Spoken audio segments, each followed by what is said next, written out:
আসসালামু আলাইকুম সবাইকে, কেমন আছেন সবাই? তো আজকের ভিডিওটা একটু অগোছালো মনে হতে পারে, কারণ যেহেতু আমাদের বাসার আমরা হচ্ছে ফ্যামিলি মেম্বাররা সবাই আর কি যৌথ থাকি। তো যৌথ ফ্যামিলির কিন্তু জানেনই একটা ভালো দিক আবার খারাপ দিক সবকিছুই থাকে। আমাদের ফ্যামিলিতে কিরকম হয় যে যদি আমাদের ফ্যামিলির কোনো একজন পার্সনও একটু অসুস্থ থাকে, তো তার সাথে সাথে আমাদের সবার একটু মন খারাপ থাকে। আর বিষয়টা যেহেতু একটু সিরিয়াস, তো সবাই একটু টেনশনে। আজকে যেহেতু আমার ছোট চাচি হচ্ছে অপারেশন হতে গিয়েছে, আই মিন মেজো চাচি, তো তার জন্য সবাই একটু টেনশনে ছিলাম। সারাটা দিন খুবই ওলট পালট গিয়েছে, যার কারণে বিকেলের দিকে মনে হলো একটু কফি খাওয়া উচিত, কেমন যেন মাথাটাও ধরেছিল।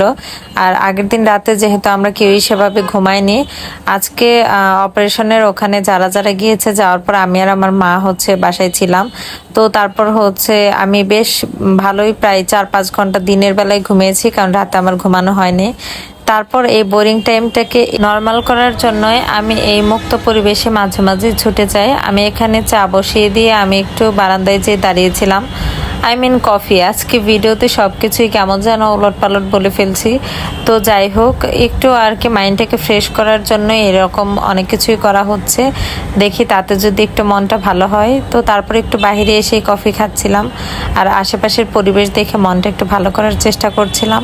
তো আপনাদের সাথে যেহেতু সব কিছুই শেয়ার করা হয়, তো সেই কারণে আর কি আজকের কথাগুলো শেয়ার করলাম। আমার রুমের এই পাশটা কিন্তু অনেক বেশি সুন্দর, আর সুন্দর থাকার সব থেকে বড় কারণ হচ্ছে এখানে অনেক বেশি গাছপালা আছে। আর এই মেঘগুলো দেখতে এত বেশি সুন্দর লাগে সকাল আর বিকেলের মিলিয়ে আজকের এই ছোট্ট ভিডিওটি।